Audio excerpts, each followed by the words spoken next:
Swayam Prabha. Digital India. Educated India.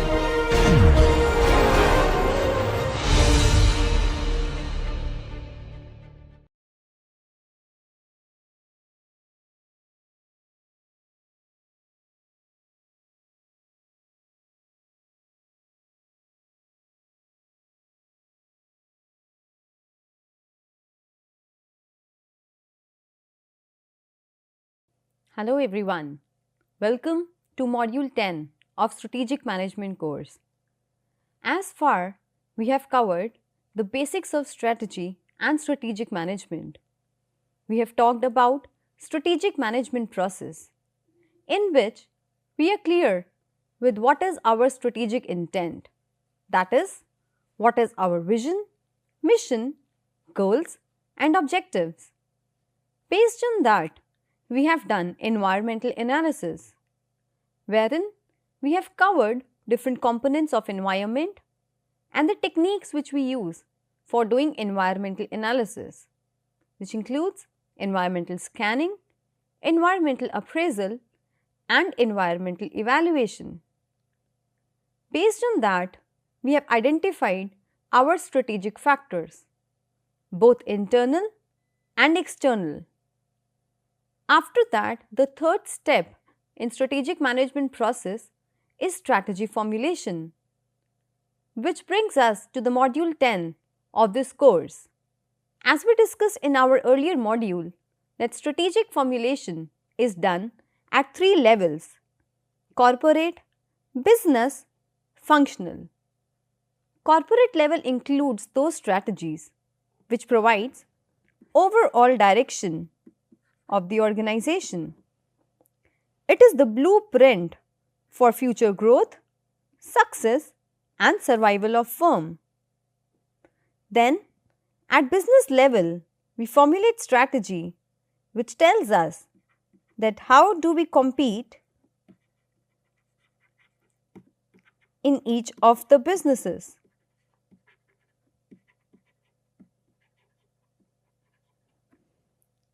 Then we have functional level strategy, which is also known as operative strategy. Herein, all functional units, be it finance, production, R&D, supply chain and so on. What is the role of each and every function to achieve business level and ultimately corporate level strategy? In this module, our focus will be on corporate level strategies. By end of the module, participants will be able to understand corporate level strategies focusing on growth and stability. They will be able to analyze real world applications of growth strategies such as diversifications, mergers, acquisitions and so on. They will be able to examine stability strategies and their relevance in dynamic business environment. To start with our corporate level strategies. Corporate level strategies deals with 3 overall dimensions. Number 1, it is something which is concerned with our overall direction. That is where we want to take our organization. Whether we want to increase the pace of operations, or we want to maintain the same pace of operations, or we want to reduce the scope of operations. Based on it, we have different types of directional strategies, which includes growth, stability and retrenchment.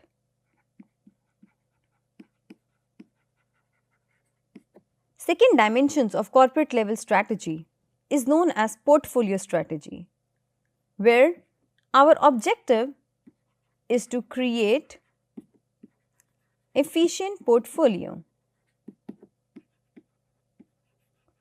Which product should be included, which product should be divested, where more cash is required, where investment is not required. All these things we decide in our portfolio strategy. Third we have is parenting strategy, wherein corporate headquarters play the role of parent wherein they have to look after all the businesses as their children, where more resources are required, how to allocate resources between different businesses. All these things are discussed under parenting strategy. How we can try to achieve certain kind of synergy. For portfolio strategy and parenting strategy, we have techniques like BCG matrix, GE 9-cell matrix, Shell directional strategy, and so on.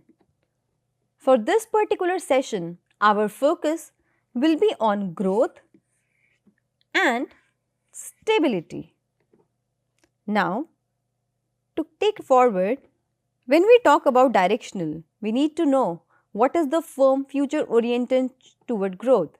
Whether we want to grow by focusing on present industry or we want to diversify into new industry. This answer is also part of our directional strategy. If we have decided to adopt growth, whether we want to go organic growth or inorganic growth, what is the difference between these two? Organic growth means which comes naturally over a period of time. When you start from scratch and you grow, you take that business forward without involving any other partner. That is organic growth. On the other hand, when we talk about inorganic growth, it is something which is not natural, which you get from others, maybe via mergers or acquisitions. So repeating again, if you have decided that you want to grow, what mode you are going to follow, whether it will be organic or it will be inorganic. Organic growth is something which comes naturally when you start from scratch and then you grow, like growing a plant. That is organic growth. Inorganic is something which you get from others, you acquire from others. That is something which is not natural. Through mergers, acquisitions, the kind of growth which you get is known as inorganic growth.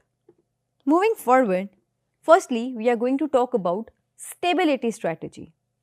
So by stability, we mean that we are going to maintain the same pace of operations as we were doing earlier in align with the market trend. It does not mean that we are deviating from our product market function. We are focusing on same product, same market, we just try to maintain the same pace of operations. Here, there is no radical change in the overall direction of the organization. We only focus on incremental improvements.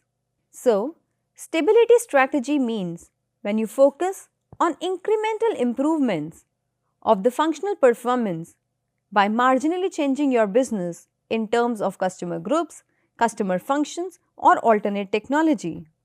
As I said, you do not deviate from your current product market function. Whatever you do, your aim is to maintain the same pace of operation. So does that mean that stability means doing nothing in the organization? No. Stability does not mean doing nothing. It simply means that whatever you do, you have to maintain that same pace of operations.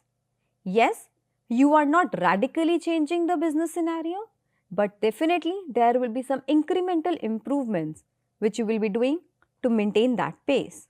Now, in which circumstances we should adopt stability strategy? Stability strategy is adopted when your economy is in turmoil or when there is a slow growth or no growth prospects.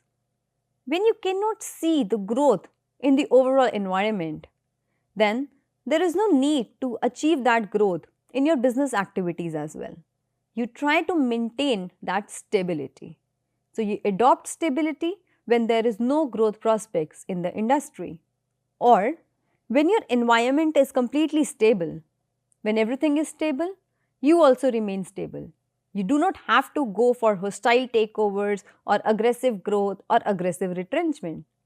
You will be doing the same pace. You will be maintaining your stability strategy. In unstable or hostile environment, when you do not know what will happen next, when pandemic was announced, at that time many companies who were planning to grow, they took a pause, they took a break, they delayed their decision because they were not knowing that how the environment will react, what will happen next. So whenever there is any kind of unstable or hostile situation in the environment, you usually adopt stability strategy. You wait for the environment to become normal and then you continue with your growth or retrenchment strategy. When there is internal resource constraint, when you want to grow, there are prospects as well. But internally, you are lacking in resources. Those resources could be in terms of capital, human resource, or any other resource. But when internally you are constrained because of resources, then also you should adopt stability strategy. During that, you are required to arrange for those resources so that you can continue with the growth.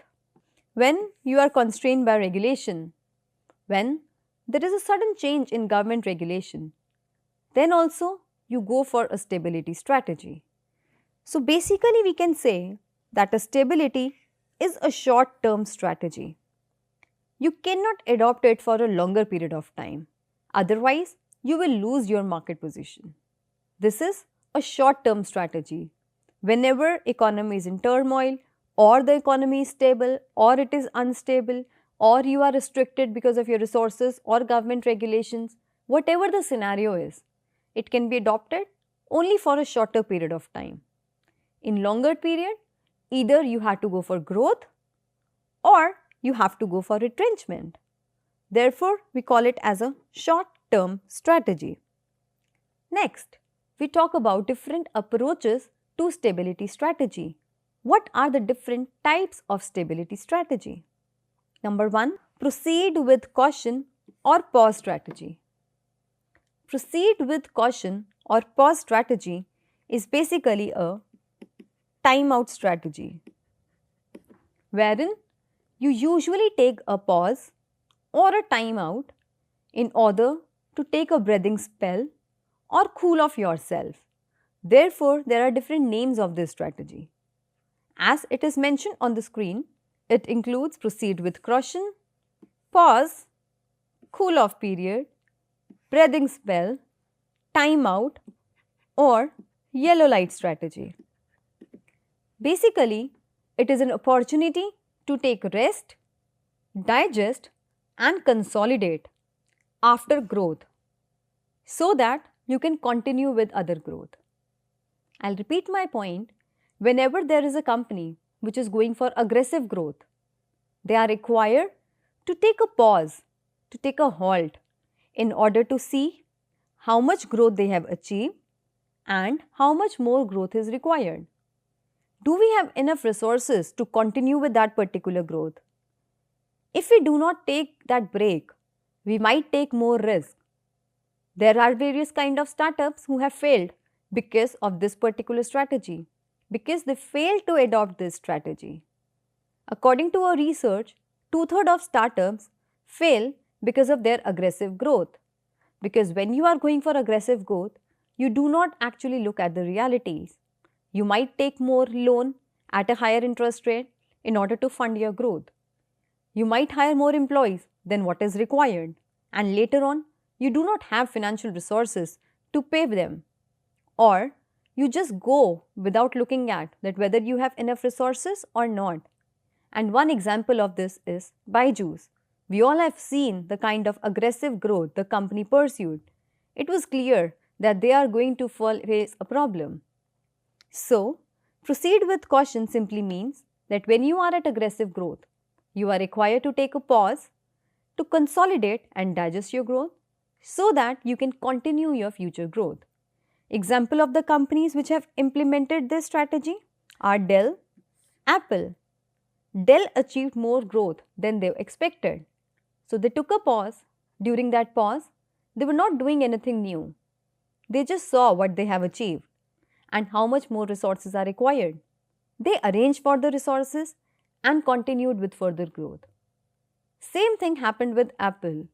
They also adopted a stability strategy for a shorter period of time in order to continue with their growth. And that is why we said that it is a short-term strategy. Moving forward, other type of stability strategy is no change strategy, which means you are avoiding certain kind of change to achieve sustainable growth. For example, during pandemic, when companies were wanting to expand, but because of the sudden change in that particular environment, no one was knowing what will happen. Many companies delayed their decision of expanding. So delaying your decision or postponing your decision is what comes under your no change strategy. When you focus on not introducing any kind of planned or unplanned change and your main focus is to achieve that sustainable growth. What is sustainable growth? The growth that allow you to sustain in that particular environment. So that is also a type of stability strategy. Third type of stability strategy is harvesting strategy. Now, harvesting strategy is something which is related to a particular product. You usually adopt this strategy for cash cows. Now, what are cash cows? Cash cows are those products which have high market share and low growth prospects, which means they are the products where you are doing better than your competitors because your market share is comparatively high. However, if you look at the industry or the business growth prospects, that is something which is low. So if industry growth rate is low, it means you are not required to invest more in that kind of product. And if you already have a good market share, so you are not required to spend anything on its promotion or marketing. For such kind of product, we use harvesting strategy. You just leave the product without making any kind of additional investments or marketing expense. The product will be sold on the basis of goodwill associated with it. Whatever cash you are generating, you can invest in some other businesses. That is what comes under harvesting strategy. Example of this is Lifebuoy soap. For many years, HUL did not spend anything on Lifebuoy soap. There was no marketing, there was no promotion, there was no buy one get one offers. The company was not spending anything on its promotion. And that was the reason that why, because already company's market share was high and the growth prospects were low. So there was no need. It was a product which was already having high market share. So therefore company was not spending anything on its promotion. And recently, 4-5 years back, they have again started advertising. They have started increasing the investment because of increasing competition. So for the time when there was no investment or marketing, that was the time when company was pursuing harvesting strategy. Next, we move to profit strategy. Profit strategy is basically adopted when an organization faces certain kind of financial challenges. That is the time when you know that some kind of financial challenges are there. Rather than disclosing that particular thing to your stakeholders, companies usually try to hide it. How they try to hide it? When your sales are not going up, you try to reduce your investments and expenditure in order to maintain the same pace of profits. So basically, when you are facing financial crisis, you act that it is a temporary situation, nothing new in worsening situation. You just act that the problems are temporary and it will go. So you artificially support your profit by reducing your investments and expenditure at times of reducing sales. These are the 4 types of stability strategy. In all the 4 strategies, we are not doing anything new. But what we are doing is, we are adopting that particular thing according to different circumstance. Like, proceed with caution is adopted when we are at aggressive growth. We take a break in between and we try to consolidate our growth. No change strategy is adopted when you want to avoid any kind of change because you do not know that how market will react. Harvesting strategy is adopted when you try to focus only on cash cows. You leave the product, you take maximum cash from it, and that cash you can invest in other businesses. In profit strategy, you assume that the condition is temporary, it will pass, and you do nothing new. You just try to reduce your investment and expenditure to artificially support your profit. And that is the main difference between harvesting and profit. Harvesting is with respect to product, wherein you reduce your investment and expenditure in that product. However, in case of profit, it is for overall company. You reduce your investment and expenditure in the overall company to artificially support your profit. So these are different types of stability strategy. I hope it's clear to everyone. Now, moving forward to growth strategies, which is also known as expansion strategies. So these are 3 broad categories of growth strategies. When you feel that your existing product line or market segment have some potential, so rather than going into a new area or a new product, you try to concentrate or intensify your resources in the existing business. I repeat again, when you feel that your existing business or existing product or market segment have certain potential, so you tend to intensify and concentrate your resources in the existing business or market rather than going into a new area. That strategy is known as intensification or concentration strategy. Second category of this is diversification, where you add new product for new market segment.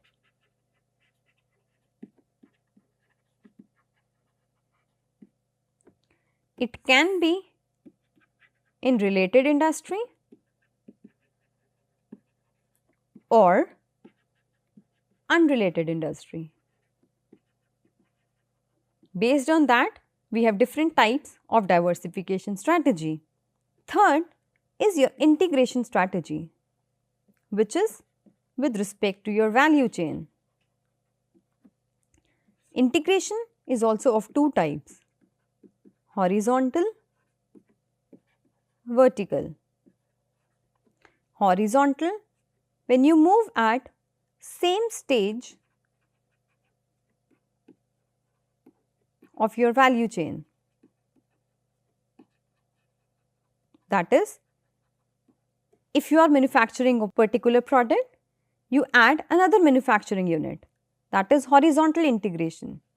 If you are doing marketing, you are acquiring another marketing unit. That is horizontal, at same level of your value chain. Whereas vertical is along your value chain.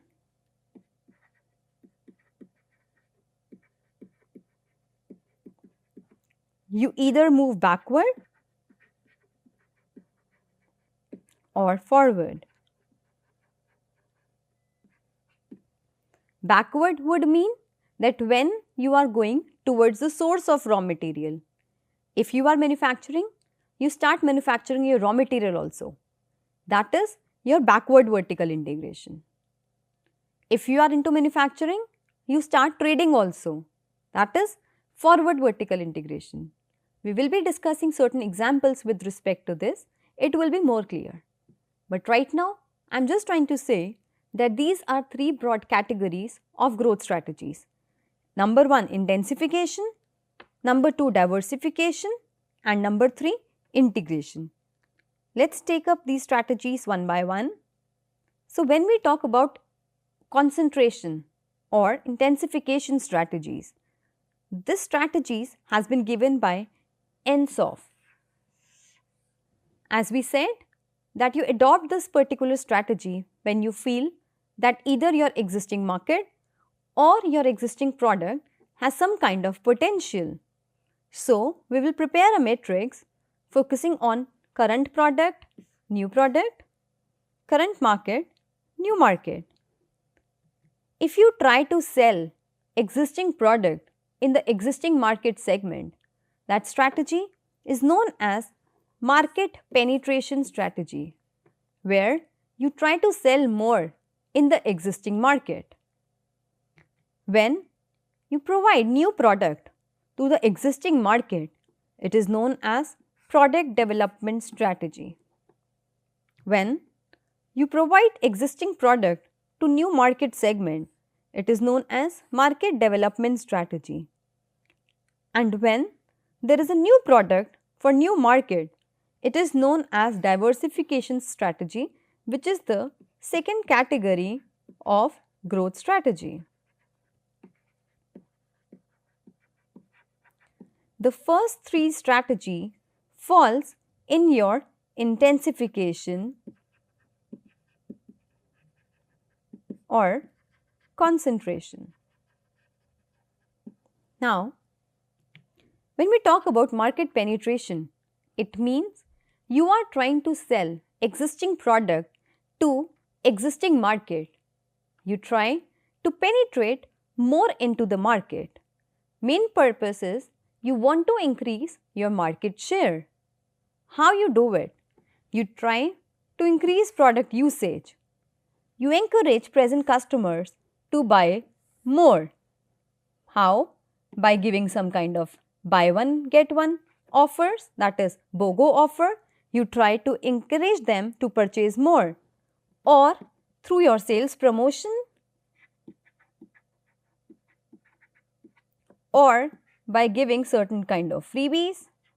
Your main purpose is that you want to encourage that present customers should buy more. It will help to increase the sales of your product, and ultimately you will be able to increase the market share. You can also attract your competitors' customers. Always try to identify your competitors' weaknesses and try to highlight the same thing in your promotion, marketing, advertisements. Many companies have been doing this thing. For example, Ren versus Tide, Coca-Cola and Pepsi, or Lay's and Bingo. If you have noticed in their advertisements, many times they highlight on the weakness of their competitor. The most white thing, Rin or Tide, they always keep on competing with each other on basis of this. Similarly, Lay's and Bingo. If you remember, there was an advertisement of Bingo wherein they were highlighting that Lay's contain more of air and less of chips. So that is something where you highlight on the weakness of your competitor and then you try to capture that particular point. You can also attract non-users to buy the product. That is also a type of market penetration strategy. For example, if we talk about Dairy Milk, already being a market leader in chocolate industry, still the company came out with a campaign of Shubh Arambh. That is, if you want to start anything new, you should always start your day or that new thing with something sweet. So they did this thing in order to penetrate more into the market. Other example of this would be Airtel Network of Care. Airtel, despite having a leadership position for certain years, till the kind of campaigns they have come out with in order to penetrate more into the market, to attract Gen Z population particularly, their all advertisements have hinted that how much care they have for a single individual. They have highlighted about their best network. They have highlighted that majority of people use Airtel and their recent advertisements also highlighted about the network of care. Wherever you are, they are going to come and help you. That is what they have been highlighting. So all the purpose of such kind of promotions and campaigns is to penetrate more into the market. That is, selling existing product to existing customers. Then we move to second category of intensification, which is market development, where you expand geographically from local level to state level to national level to international level. Whenever you are expanding your business, it means you are going for market development. It can also be done by targeting new market segments. There was a time when two-wheelers were targeted particularly at male segment. Then there was a company who basically targeted the two-wheelers at females. So the same product with a new market segment. That is what is known as market development. Other example of this could be Johnson & Johnson's products. Because of declining birth rate in US and other advanced economies, the company positioned the product that it's not only for babies, but females can also use it who don't want any harsh product and want to use some kind of mild, something which is good for their skin and for their hair. There are so many advertisements which they highlighted that the product is not only for babies, even females can use it. Same product, a new market segment. That is what is market development strategy. Danger with this strategy is that many times company could not understand the new customer base. For example, eBay. eBay was very successful in US. When it opens its website in Japan, people were not liking it. Why? Because in Japan, we know that people avoid second-hand goods and eBay deals in second-hand collectibles. So basically, they fail to understand that what exactly Japanese want, and that was the reason that why they shut down their website within 6 months of their launch. Other example of this is Walmart, number one player in US. When it opened its stores in Japan and Germany, they failed to grab customer attention. What was the reason behind that? Walmart has always advertised on everyday low prices. But in countries like Japan and Germany, low prices were related with low quality. They were feeling that the company is compromising with the quality in order to reduce the cost. Later on, company repositioned them by changing their tagline to save money, live better. They did this thing in order to soften their image, in order to soften their reputation that they are not cost cutter, they are not compromising quality, they are just providing you low price product so that you can save money and live better. So it's very important when you are expanding geographically, you should first understand the customer base, what exactly are their needs and wants, and accordingly you have to position your products. Now, we move to the next category of intensification, that is product development strategy. It means launching new product for your existing market. Substantial modification of your existing products. Coke coming out with Diet Coke. It's a product development strategy. Creation of a new but related products which you sell to your current customers. Introduction of contact lenses for those who wear spectacles. That is also a new product targeted at existing customers. So product development simply means when you completely or substantially modify the existing product, or when you try to add new product which is completely different but you are targeting at same customers which is serving the similar need. This kind of strategy is necessary when organizations are faced with shorter product life cycles. If we talk particularly about electronics, mobile phones, computer, iPads, video games, for such kind of products, it's very important that company has to come out with the upgraded version of it, because after 2 years or 3 years, customers are not going to purchase the same thing. They have to come out with their upgraded version. So product development strategy is very crucial for such businesses. Now, let's look at this example of HUL. HUL coming out with small sachets of all the products. What do you think? What kind of strategy is this? Is this product development, market development, or market penetration? Let's try to understand this. In this particular case, no new product was launched. The only packaging was changed. So when there is change in packaging, there is no new product. So product development is there or not? No, it is not product development strategy. So can we call it as market penetration?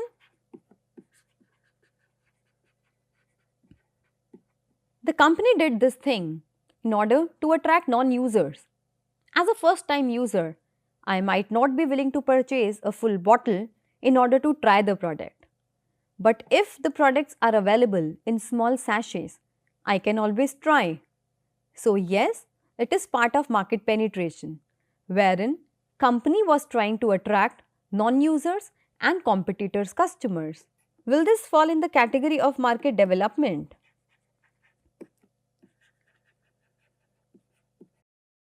Yes, this strategy will also fall in the category of market development. How? By doing this thing, they were able to tap rural market and hotels. That was a new market group for that particular company. Earlier, these products were not available in hotels, but now with small sachets, you can see in resorts, in hotels, you can see all these kind of small sachets. So this is example of market penetration as well as market development. By introducing small sachets, company was able to attract non-users and competitors' customers by penetrating more into the market. Also, they were able to attract new segments, which includes rural markets and hotels. So therefore, we put this under both market penetration as well as market development strategy. Let's move forward. Second category of expansion is your diversification strategy. Diversification means when you go into new products and new markets. Why diversification is required? The main reason for diversification is to reduce risk. It is always said that you should not put all eggs in one basket. It always increases risk. Similarly, you should not put all the investments in one business. It's always better to diversify your risk. So that is one of the major reasons for adopting diversification. And yes, definitely, if there is an opportunity and you have enough financial resources or other resources, then also you can diversify. But one of the major reasons for diversification is to reduce risk. When you should go for diversification? If company has reached its maturity, all avenues in existing industries are exploited, so you need to diversify. When new or big competitors have entered and you do not have necessary resources to compete with them, it's better go into other area. When your technology has become obsolete and there is no chance of upgradation, so you need to diversify. When new products have emerged, for which there is a huge market, you can capitalize on that opportunity by diversifications. When preferences have also changed, in that case also diversification is the solution. There are two types of diversification, concentric and conglomerate. Concentric is also known as related diversification. When you enter into the industry which is similar to your existing businesses, and always there will be a point of commonality. That point of commonality could be similar technology, similar customer, distribution, managerial skills, or product similarity. Main purpose of concentric diversification is to achieve synergy. What is synergy? Synergy is 1 plus 1 is greater than 2. That is, when there is a combined contribution, it will be more than the individual contribution of individuals. So, when you are sharing your resources, it will help to improve your output. For example, if there is a company who is into garments, they want to add another product line, which is, let's say, footwears. Technically, the products are completely different. There is no common thing. But what can be point of commonality here? In this case, the point of commonality can be distribution. You can sell the products through same distribution channel. You can sell both garments as well as footwears at same stores. It will help to reduce your overall cost, and that is known as economies of scope,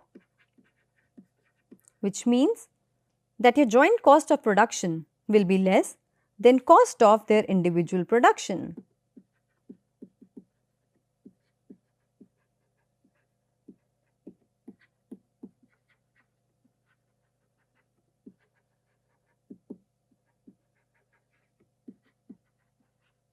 If you produce these products separately, then definitely your overall cost would be high. But when you are sharing the distribution channel and the retail outlets through which you are selling, it will help to reduce your cost. And this is what is known as economies of scope. So, this synergy leads to economies of scope. And what is the result in case of related or concentric diversification?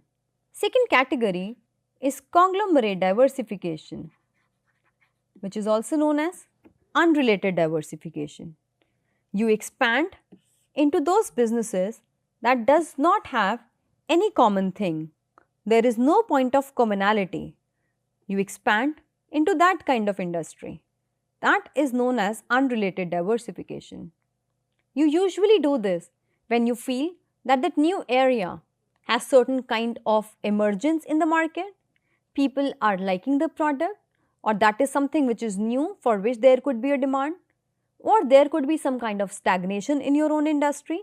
So, you try to go into a new industry.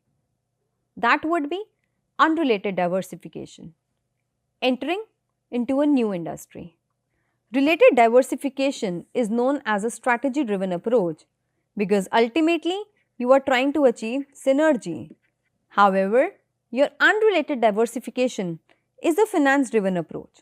When you have enough of finance or you want to capitalize on that particular opportunity through which you can make money, herein you will not get any kind of synergy. The ultimate goal is your profitability. Third type of growth strategy is your integration strategy. As we discussed, integration is about movement along the value chain. Integration is of two types, horizontal and vertical. Horizontal integration means at same level of your value chain, where you merge or acquire your competitor at same level. However, vertical integration is along your value chain,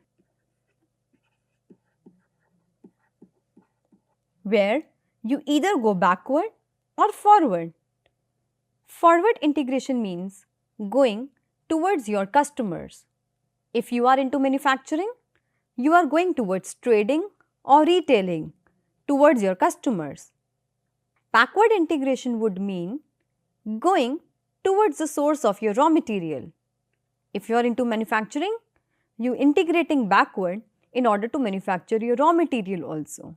So, when you move along your value chain, this is what is known as vertical integration. There is one more terminology highlighted in this slide, which is horizontal diversification. Horizontal diversification means it's a process of adding a product which is technically or commercially unrelated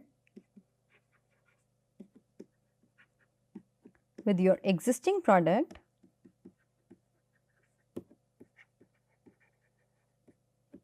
but you take advantage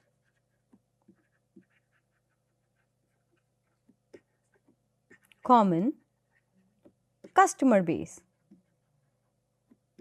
So, repeating again, horizontal diversification is a type of related diversification, wherein you add a product which is technically or commercially unrelated to your existing product, but you serve the same type of customers. So, here the point of commonality is your customer base. Therefore, we are calling it as a type of related diversification. For example, Avon, which started with selling makeup, later on they added accessories as well. Accessories are technically and commercially unrelated with makeup products, but they did this particular thing in order to sell the same set of customers. So, that example is of horizontal diversification. Together, horizontal diversification and horizontal integration is known as horizontal growth. Now, horizontal integration means stick to the knitting. You should focus on what you know and what you do your best. By staying in the single industry, it will help you to concentrate your resources, your expertise in the domain in which you are working. So, if you think that your existing industry has certain potential, you should try to focus on what you know and what you do your best. There are companies who have tried to diversify into different areas and they have found that they were not able to focus on their core competencies. For example, Coca-Cola acquired Columbia Pictures and California winemakers to enter into new industries. But soon they found that their overall profitability starts going down. Reason? They were not able to focus on their core competencies. Later on, they sold off their businesses in order to focus on their core competencies. Therefore, it is suggested that if you think that you have competencies for a particular domain, you should concentrate all your resources in that domain. And that is what we talk about in horizontal integration.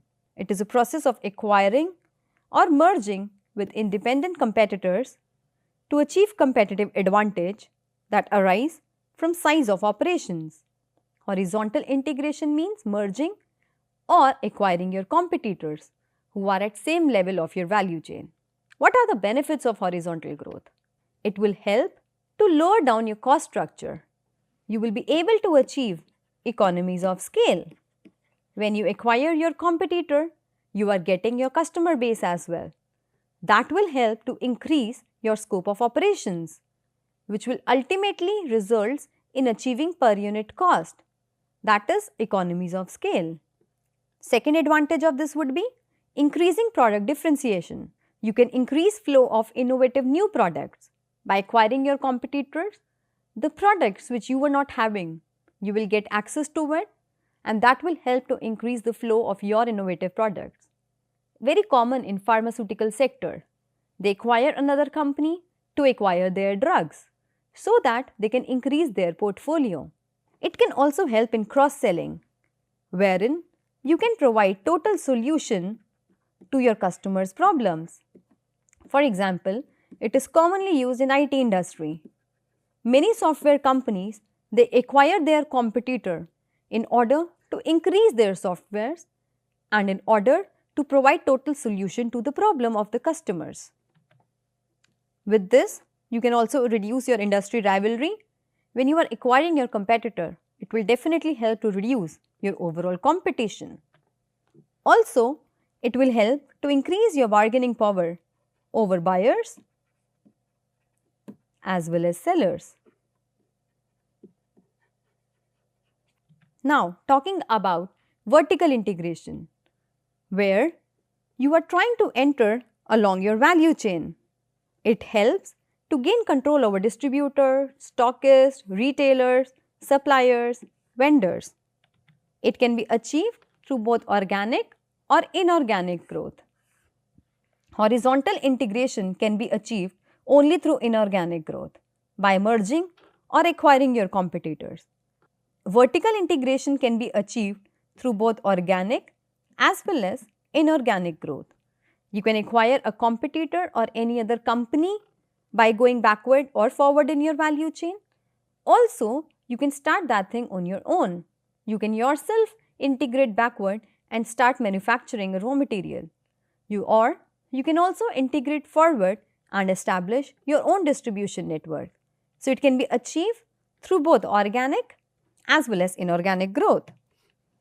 IBM is one example of the company who integrated backward into chips and memory disk, and also they integrated forward into software and consulting business. Now, there are different types of vertical integration. First is full integration, where firm participates in all stages of value chain. They control everything from raw material to customers.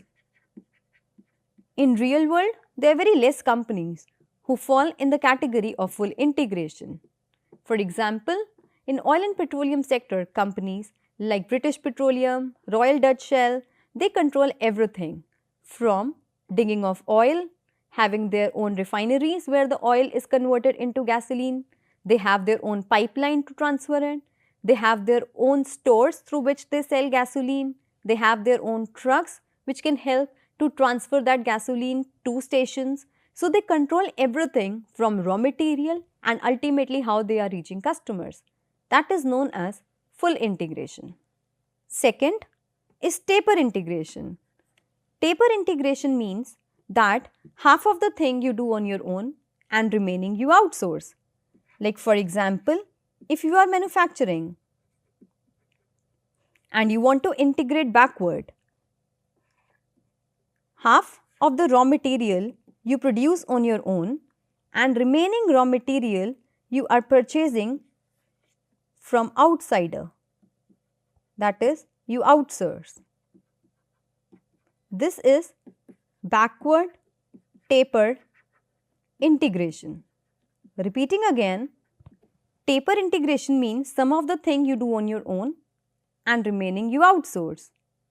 For example, Coca-Cola, which manufacture their own bottles as well as they procure bottle from outsiders, they outsource it. For forward taper integration, when you are manufacturing, you are setting through your own retail shops and also you outsource it to dealers. That is forward taper integration. Third is quasi-integration, when you are active in some stages only. Here, you do not want to start everything from scratch, but you want to have guaranteed access to raw material as well as distributor. So when you go for backward quasi-integration, you do not purchase that particular company or you do not start manufacturing that thing on your own, but the company through which you are making purchases, you have certain kind of ownership or investment privilege. It could be your subsidiary, your affiliate, or any other related company. For example, many automobile companies, what they do is that they always want guaranteed access or supply of raw material. So they do not purchase or do not manufacture everything on their own. They have tie-ups with those companies who provide them. They are usually their affiliate or subsidiary, or they have certain kind of investment stake in that. Last is a long-term contract. Long-term contract is an agreement between two firms to provide goods and services to each other for a specified period of time. It's like a normal contract wherein you have full access to raw material and distributors. So these are the different types of vertical integration. What are the benefits of vertical integration? You get cost-based advantages. If you are doing everything on your own, it will definitely help to reduce your overall cost. Nirma, already a market leader in their industry. Still, when they integrated backward and they started manufacturing their own raw material, which include soda ash and alkyl benzyl, it helped to reduce their cost by 60%. Secondly, you achieve certain kind of differentiation advantages. in order to have better control on the raw material, you can always go for backward vertical integration and start manufacturing that thing on your own. It will help to build entry barriers. It will be difficult for a new player to enter into your industry if you have entire control on your value chain. And lastly, it will help to have control over suppliers as well as distributors. So these are certain benefits of vertical integration. Lastly, we will be talking about the problems associated with vertical integration. It increases your cost structure. It requires huge investments. Also, your resources will be blocked. Whenever there is change in technology, you will stuck with that investment in that particular industry. So that is a major risk associated with vertical integration. So it is one of the most risky strategy. With this, we will wrap up with our today's session on corporate level strategies, wherein we have talked about various types of stability and growth strategy. With this, thank you everyone for your kind attention.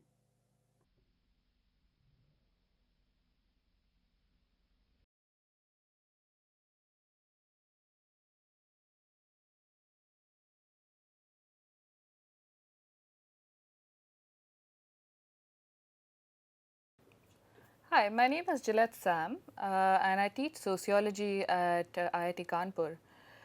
Today, I want to tell you a little bit about what sociology is. In order to go ahead and study sociology, one of the things you need to develop is a sociological way of thinking. Now, this capacity to think in a sociological manner was termed as the sociological imagination by an American sociologist called C. Wright Mills in 1959. He argued that in order to think in a sociological manner, you should be able to have two different skill sets. The first skill set would require you to have the capacity to think beyond the problems that individuals face. So if you encounter a problem that some one individual is facing, you should be able to connect it to a broader public problem. Mills gave the example of people in his neighborhood. He says if there is one person who is unemployed in the neighborhood, that seems to be an individual problem. But as a sociologist, you're expected to dig around a little. So you come across a couple of other people in your neighborhood who are also unemployed. That indicates to you that rather than being a specific problem, there is a larger public issue at hand. So as a sociologist, you're supposed to look at individual problems and see how they are connected to broader public issues. The second capacity that you're expected to develop as a sociologist is the capacity to link an individual's biography with history. Historical thought may not come to you as the first thing that's connected to sociology, but it plays a pretty important role in the field. So Mills argues that rather than looking at a problem in the here and now, it's important to trace that long historical trajectory that may be connected to this individual problem. Let me give you an example from India, right? Let's say you look at the women in your family. Let's see at what age do they get married. So you may see that your sibling is getting married at the age of 25. Go back one generation. At what age did your mother get married? You may find that she got married a little younger, let's say 21. Go back another generation. At what age did your grandmother get married? You may find that she got married even younger, 18 or possibly even younger than that. So this capacity to see how the history of a family then influences the age at which your sibling got married, that is the capacity to bridge the biography of a person, or rather by a biography we can also think of the biography of a particular problem with history. what has happened in the past. How is that connected to this individual or this problem in the present? Thank you.